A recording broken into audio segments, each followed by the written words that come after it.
Assalamualaikum warahmatullahi wabarakatuh. Salam jumpa, selamat bertemu dalam pelatihan kepemimpinan administrator. Bapak Ibu Saudara yang saya cintai, sebelum kita lanjutkan materi pelatihan pada saat ini, izinkan saya terlebih dahulu memperkenalkan diri. Nama saya Rihat Hasugian SS MA, jabatan Analis Sumber Daya Manusia Aparatur, bekerja pada Kantor Regional 5 BKN Jakarta. Rencana pembelajaran dalam agenda 2 kepemimpinan kinerja ini meliputi materi pelatihan antara lain. Pertama adalah mata pelatihan manajemen perubahan sektor publik.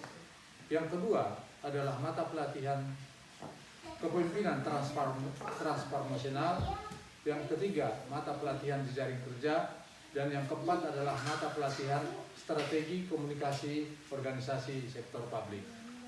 Latar belakang dari penyelenggaraan pelatihan kepemimpinan administrator ini adalah sebagaimana dalam amanat Undang-Undang Nomor 5 Tahun 2014 tentang Aparatur Sipil Negara dan Peraturan Pemerintah Nomor 11 Tahun 2017 tentang Manajemen ASN, serta Peraturan Permenpan Nomor 38 Tahun 2017 tentang Standar Kompetensi Jabatan Aparatur Sipil Negara dan Peraturan LAN Nomor 16 Tahun 2019 tentang Pelatihan Kepemimpinan Administrator. Adapun tujuan dari pelatihan ini adalah untuk memastikan kompetensi agar pejabat administrator berkompeten dan memiliki kepemimpinan kinerja. Dan tujuannya adalah untuk menjamin terlaksananya akuntabilitas jabatan administrator. Dan sasarannya adalah agar penyelenggaraan pelatihan kepemimpinan administrator ini dapat dirancang model pelatihan dan kurikulum pelatihan. Kelompok mata pelatihan ini pada dasarnya kita bagi ke dalam 3 kelompok. Yang pertama adalah kelompok mata pelatihan inti, yang kedua kita sebut dengan mata pelatihan dasar, dan yang ketiga adalah mata pelatihan pilihan.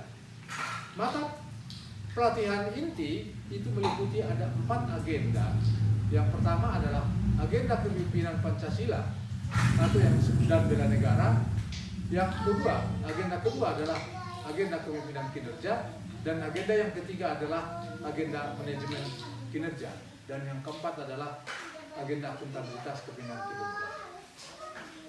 Khusus untuk kelompok yang kedua, itu adalah mata pelatihan dasar yang meliputi materi digital skill dalam pembibitan atau pembinaan kebijakan, pembuatan kebijakan.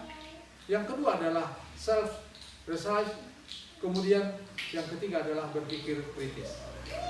Yang ketiga, kelompok mata pelatihan pilihan itu terdiri dari yaitu banyak pilihan-pilihan seperti manajemen pemerintahan, anti korupsi, bisa juga mengenai barang dan jasa atau narkoba, bisa juga mengenai hak asasi manusia, keuangan, dan lain-lain yang berkaitan dengan kepentingan negara.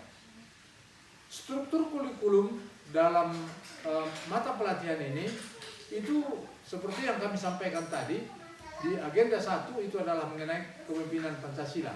Namun kita pada kesempatan ini kita akan membahas terkait dengan agenda 2, yaitu mengenai kepemimpinan kinerja dengan materi pelatihan manajemen perubahan sektor publik, kemudian kepemimpinan transformasional, kemudian jejaring kerja, dan strategi komunikasi organisasi sektor publik.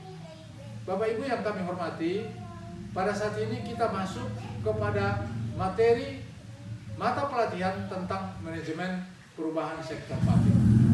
Tujuannya adalah agar para pejabat administrator dapat memimpin perubahan dalam pencapaian kinerja organisasi melalui kemampuannya untuk memahami tentang konsep manajemen perubahan, kemudian memahami tentang tuntutan dan tantangan perubahan organisasi, kemudian dapat melakukan pengelolaan perubahan di unit organisasi, serta dapat menganalisis permasalahan perubahan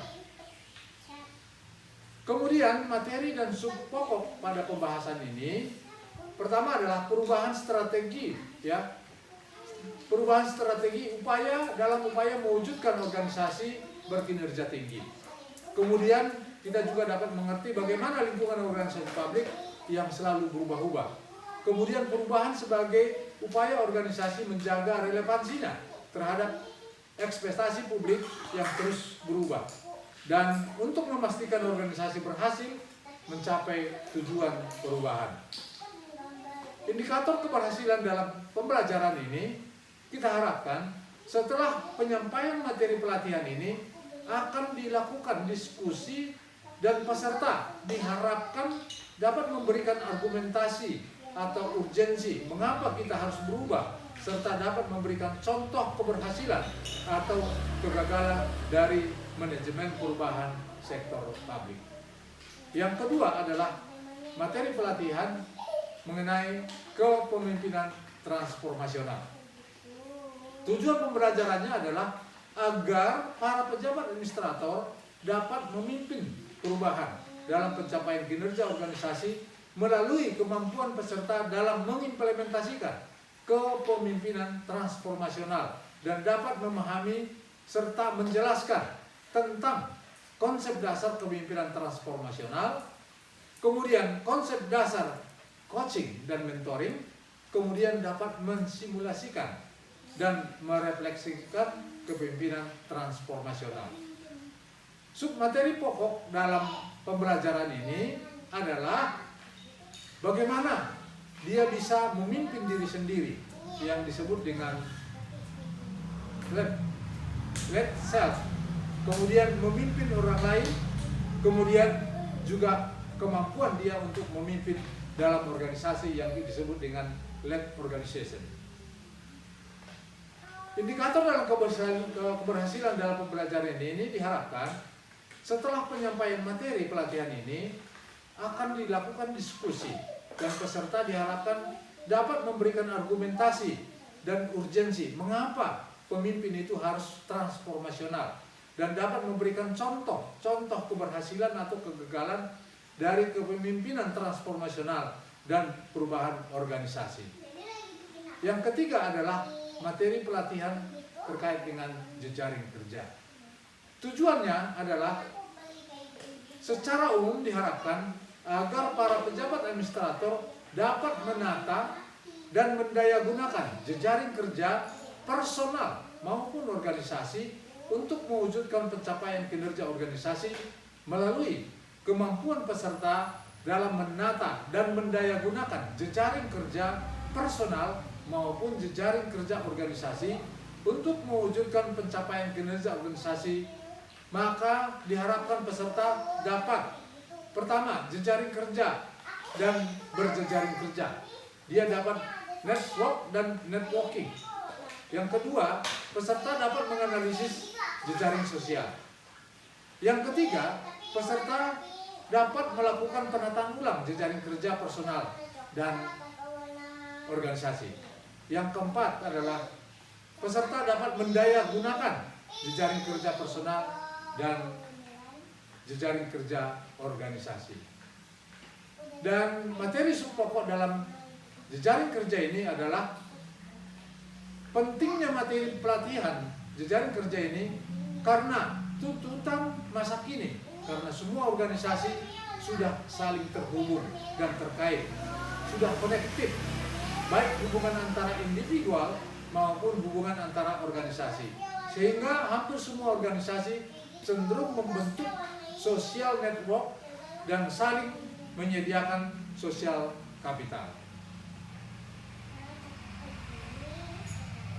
Indikator keberhasilan dalam materi ini adalah setelah penyampaian materi pelatihan ini akan dilakukan diskusi dan peserta diharapkan dapat memberikan contoh-contoh tatanan konkret implementasi terkait dengan jejaring kerja serta argumentasi atau urgensi mengapa seorang pemimpin harus melakukan jejaring kerja dan dapat memberikan contoh sosok yang dapat diteladani dalam hal berhasil membangun jejaring kerja maupun keberhasilan atau kegagalan dalam jejaring kerja dalam perubahan organisasi. Yang keempat adalah materi pelatihan tentang strategi komunikasi sektor publik.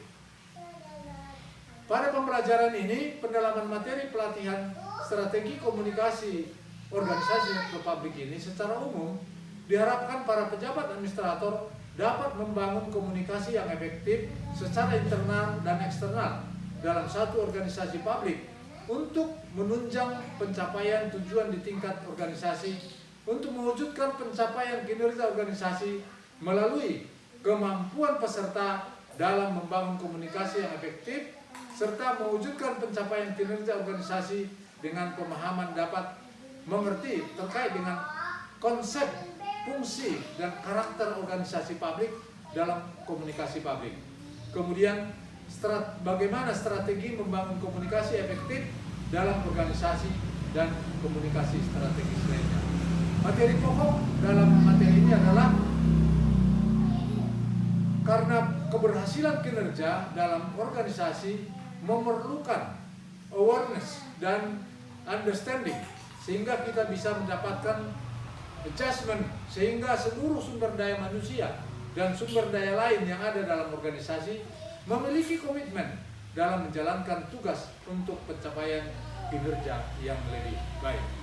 Indikator keberhasilan dalam pembelajaran ini kami harapkan setelah penyampaian materi pelatihan strategi komunikasi organisasi sektor publik ini, maka akan dilakukan diskusi dan peserta diharapkan dapat memberikan contoh-contoh konkret dalam tatanan konkret implementasi strategi komunikasi organisasi sektor publik, serta argumentasi maupun urgensi mengapa seorang pemimpin itu harus melakukan strategi komunikasi organisasi sektor publik, dan dapat memberikan contoh sosok yang dapat diteladani dan berhasil membangun strategi komunikasi organisasi sektor publik. Nanti untuk lebih pendalaman materi-materi tersebut kita akan bertemu dalam sesi berikutnya, sehingga nanti kita akan bahas kupas tuntas satu persatu dari pokok bahasan materi tersebut. Demikian yang bisa kami sampaikan pada kesempatan ini, dan kami mohon maaf apabila ada hal yang kurang berkenan. Demikian, Assalamualaikum warahmatullahi wabarakatuh.